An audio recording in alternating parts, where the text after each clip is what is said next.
गुर्दे का मर्ज, ज़ायबिटीज़ और इसी तरह की दूसरी मेटाबॉलिक डिजीज़ के होने और बेहतर ना होने की वजूहात जो मैंने पाकिस्तान में 4-5 साल गुर्दे के मरीज़ों को देख के जानी हैं, वो डिस्कस करूंगा मैं आज के एपिसोड में। और पाकिस्तान में इन अमराज को बढ़ाने की ये वजूहात वो नहीं हैं जो कि आप समझते हैं या आपने इमेजिन की हुई हैं। ये क्या वजूहात हैं, आप सुन के हैरान भी होंगे, परेशान भी होंगे और शायद मुझे 2-3 आप निकाल भी दें। अस्सलाम वालेकुम, doctor Awais Zaka from expert concert clinic of Lahore, अपना नेफ्रोलॉजी हैट पहने हुए अपने घर वाले स्टूडियो से। मैं तकरीबन पिछले 4-4.5 साल से पाकिस्तान में नेफ्रोलॉजी प्रैक्टिस कर रहा हूँ, मेटाबॉलिक डिजीज़ की मैनेजमेंट प्रैक्टिस कर रहा हूँ, हेल्दी लाइफस्टाइल पे फोकस कर रहा हूँ और बहुत सारे मरीज़ों की मैंने ज़िंदगियाँ बदली हैं, उनकी डायबिटीज़ रिवर्स की है, उनके गुर्दे के मर्ज़ को, प्रोटीन यूरिया को स्टेबलाइज़ किया है, बेहतर किया है। लेकिन इस सफ़र के दौरान मैंने बहुत सारी मुश्किलें भी देखी हैं, अपने लिए भी मुश्किलें और मरीज़ों के लिए भी मुश्किलें। यानी कि मेरा मरीज़ जो कि बहुत अच्छा ठीक ठाक हो चुका है, वो फिर उस अच्छे रास्ते से भटक के खराबी की तरफ चल पड़ता है, रिवर्स गियर लगा लेता है। और जो मैंने एनालिसिस किया, जो मुझे वजूहात इस सब की दफ़ा पता चली, वो नहीं थी जो कि आपको पता है कि डॉक्टर खराब हैं, फार्मास्यूटिकल कंपनियां मिली हुई हैं, शुगर माफिया है, बेकरी माफिया है। ये वजूहात फिर क्या हैं? सबसे पहले आ जाते हैं हमारे गेस्ट। मेरे मरीज़ तब अपना बेड़ा गर्क करते हैं जब उनके पास आ जाते हैं गेस्ट, और ये गेस्ट हैं हफ्ते वाले, महीने वाले। अब सबसे पहले तो मुझे ये समझ नहीं आती कि आजकल इतना वेला कौन है जो किसी के पास जाके हफ्ता या महीना रह सकता है और पीछे उसका घर बार चल रहा है। यहाँ पे तो 3-3 बंदे एक घर के काम कर रहे हैं और काम नहीं पूरा होता। और ये पता नहीं कौन से गेस्ट हैं जो जाके हफ्ता हफ्ता महीना महीना बैठ जाते हैं। कुछ एक्सेप्शंस हैं, जैसे कुछ पेरेंट्स बाहर जाते हैं बच्चों के पास और बच्चे पाकिस्तान में आते हैं पेरेंट्स के पास, वो भी एक्सेप्शन है, वो भी बेड़ा गर्क करते हैं एक दूसरे का। लेकिन बाकी गेस्ट की मुझे समझ नहीं आती, आपने मुझे समझाना है। बहरहाल ये सारे गेस्ट, पेरेंट्स बच्चों के पास, बच्चे पेरेंट्स के पास, दोस्त दोस्तों के पास, जब ये मिल बैठते हैं तो एक दूसरे का मर्ज़ ख़राब कराते हैं। डायबिटीज़ जो रिवर्स हो चुकी होती है उसको बुला बुला के वापस लाते हैं। गुर्दे का मर्ज़ जो स्टेबल हो चुका है, प्रोटीन यूरिया जो खुश्क हो चुका है, उसके फिर नलके खोल देते हैं। और मरीज़ जहाँ पे 6 महीने साल पहले हमारी मेहनत से पहले था, वो फिर वहीं पर आके खड़ा हो जाता है। इस तरह के गेस्ट को आपने अवॉइड करना है। दूसरे नंबर पे आ जाते हैं हमारे घर वाले। अब आप बड़ा गुस्सा करेंगे कि डॉक्टर साहब क्या बकवास कर रहे हैं, घर वाले कैसे मर्ज़ को बढ़ा सकते हैं? तो बिस्मिल्लाह करके सुने।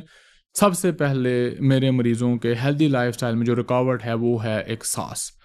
अब सांस के बाकी रोल तो मुझे पता थे पाकिस्तान में और उनमें कोई चेंजेस नहीं हो रही, लेकिन ये मुझे अब नया रोल पता चला है कि अगर बहू बेटा या समबड़ी अपने लाइफस्टाइल को बेहतर करना चाहें, अगर वो अंडा खाना चाहें तो सास उनको ज़बरदस्ती पराठे खिलाती है, अगर वो परहेज़ करना चाहें, सलाद खाना चाहें तो उनको ज़बरदस्ती रोटी सालन खिलाया जाता है। तो जो भी चीज़ इवन कि वो सस्ती हो उनके हेल्दी लाइफस्टाइल के लिए, उसके ऑपोजिट सास ने करवाना है जैसे मर्ज़ी हो। इसी तरह पेरेंट्स हैं। अब मेरे बहुत सारे जो यंग मरीज़ हैं, और मेरे ज़्यादा मरीज़ हैं ही यंग, उसकी मल्टीपल वजूहात हैं, हम पास्ट में डिस्कस कर चुके हैं। लेकिन मेरी मरीज़ों की एक बड़ी मेजॉरिटी एज 40 से नीचे है। उनके पेरेंट्स उनको पागल समझते हैं, उन्हें कुछ भी नहीं हैगा, आ तैनूं मैं हकीम को लैके चलना, उन्हें तैनूं सैट कर देना है, तू एवें पागल डॉक्टर के पीछे लगे आंदा, कुछ भी नहीं प्रोटीन यूरिया होंदा, गुर्दे का मर्ज़ चीज़ है ही कोई नहीं, और अगर होए तो उहदा इलाज ही कोई नहीं हैगा। डॉक्टर सिर्फ तुझसे पैसे ले रहा है, तू डॉक्टरां नूं पैसे दे के ज़ाया कर रहे हैं, लैबां कराई जा रहे हैं। ये वो पेरेंट्स हैं जो कि मरीज़ को, अपने बच्चे को कहते हैं कि तू पागल है, तेरी पराठे खाने की एज है, तू खा, तू कौन सी परहेज़ों में पड़ा हुआ है।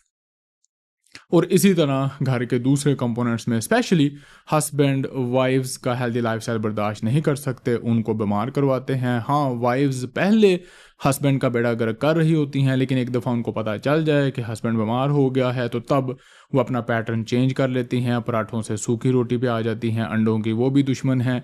लेकिन बहरहाल ये पार्टनर्स, ये घर वाले मेरे मरीज़ों के हेल्दी लाइफस्टाइल के रास्ते में बैरियर बन जाते हैं, और हम जो मिल के 6 महीने साल मेहनत करके मर्ज़ को कंट्रोल करते हैं तो उसके बाद ये बेड़ा गर्क करने में बहुत अहम किरदार अदा करते हैं। تیسرے نمبر پہ آ جاتی ہیں ہماری ریلیجیس فیسٹیوٹیز۔ اب آپ کہیں گے کہ ڈاکٹر صاحب نے پہلے مہمانوں کو زحمت بنا دی ہے، اب یہ روزے اور عید کے پیچھے پڑ گئے ہیں، تو آپ یقین مانیں کہ میرے 70 سے 80% مریض ہر رمضان کے بعد بگڑ جاتے ہیں، ان کا مرض بگڑ جاتا ہے، ان کا بلڈ پریشر، ڈائبٹیز، موٹاپا، پروٹین یوریا، کریاٹنین سب کچھ ورس ہو جاتا ہے۔ سیم ہوتا ہے عید کے مواقع کے بعد یا اسی طرح کے ریلیجیس فیسٹیوٹیز کے بعد، کیونکہ ہمارے پاس کعبے کے علاوہ اور اپنی بابرکت رحمت والی ریلیجیس ایکٹیویٹیز کو بیڑا گرک کرنے کے علاوہ اور حل ہی کوئی نہیں ہے۔ وہ چیزیں جن سے ہمیں اسپرچول اور جسمانی فائدہ ہونا چاہیے تھا، سائنس کہہ رہی ہے فاسٹنگ بہت ہیلدی ہے، جو کہ ہے، اور ہم اس فاسٹنگ کو ان ہیلدی بنا لیتے ہیں۔ تو ریلیجیس فیسٹیوٹیز، ہمارے مذہبی تہواروں کے بعد بھی میرے مریض بہت بگڑ جاتے ہیں اور ان کے پاس کوئی اس کا حل نہیں ہے۔ اتنی اسٹرانگ فورسز ہیں یہ گیسٹ، یہ گھر والے مذہبی تہوار، کہ وہ اپنے مرض کو ان کے مقابلے میں سنبھال نہیں پاتے۔ چوتھے نمبر پہ آ جاتا ہے ہمارا سردیوں کا سیزن۔ اب سردیوں کا سیزن ایک بہت بڑی کشمکش ہے ہمارے مریض کے لیے، جیسے کسی ٹریجڈی میں انسان کا امتحان ہوتا ہے، سردیوں میں میرے مریض کا امتحان ہوتا ہے۔ وہ واک نہیں کر سکتا دھند اور سردی کی وجہ سے، اس کو کوئی اٹھا کے نہ لے جائے۔ وہ حلوہ جات کھاتا ہے، گاجر کا حلوہ، پنیاں، پنجیری، دال کا حلوہ، پیٹھے کا حلوہ، اور وہ شادیوں کو نہیں مس کر سکتا۔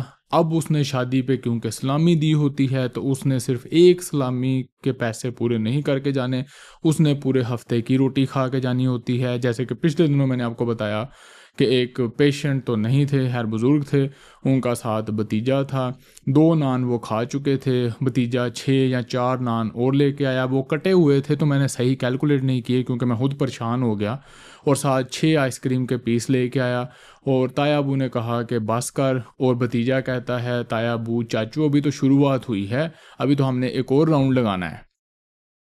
اب شادیوں کے سیزن میں یہ راؤنڈ میرے مریضوں کو مروا جاتے ہیں، وہ سادہ سلاد وہاں پہ نہیں کھا سکتے، چھوٹے موٹے چکن کی بوٹی نہیں لے سکتے، انہوں نے بکرے کو ضرور پھاڑنا ہے، نان ضرور ختم کرنے ہیں، آئس کریم یا گاجر کے حلوے کی ڈیفیشنسی ضرور کریٹ کرنی ہے، اور اس کے ساتھ ساتھ سردیوں میں ہمارا اسکرین ٹائم بڑھ جاتا ہے اور کافی مسئلے مسائل۔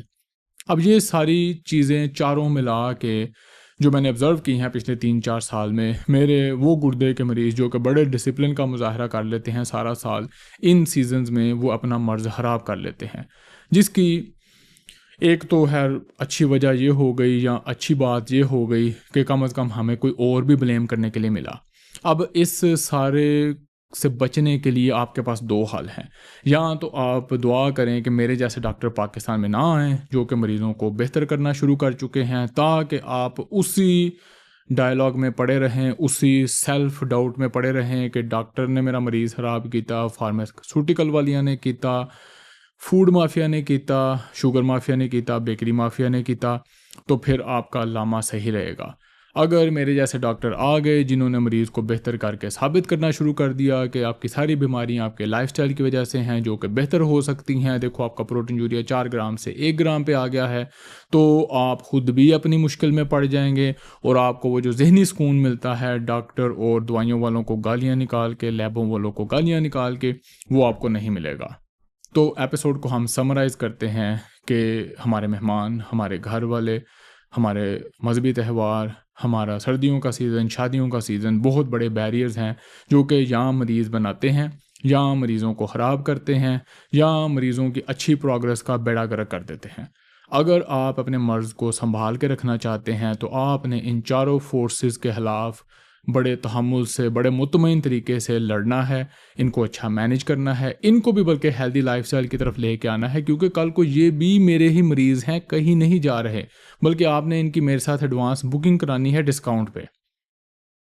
اس سارے کے بارے میں آپ کا کیا خیال تھا؟ کیا آپ کا مرض بھی ان چیزوں کی وجہ سے بڑھا ہے؟ اور اگر آپ اپنا ایکسپیرینس شیئر کریں گے تو لوگوں کو لگے گا کہ ڈاکٹر ایویں نہیں کہی جا رہا، واقعی صحیح گل کر رہے ہیں۔ اور آپ کو پتہ ہے میرے مریضوں کو کہ میں صحیح بات کر رہا ہوں. میں اپنے ان مریضوں سے ریکویسٹ کروں گا جن کا مرض بڑھا ہے ان ساری چیزوں کی وجہ سے، وہ اپنا ایکسپیرینس شیئر کریں، بلکہ بتائیں کہ وہ کیا کرتے رہے جو مجھے بھی وہ نہیں بتا سکتے، جس کی وجہ سے ان کا مرض بڑھا، تاکہ دوسرے لوگ ان کے ایکسپیرینس سے فائدہ اٹھا کے ان خرابیوں سے بچ سکیں، گردے کے مرض کے بڑھنے سے بچ سکیں. یہ بھی شاید آپ کی نیکی میں لکھا جائے.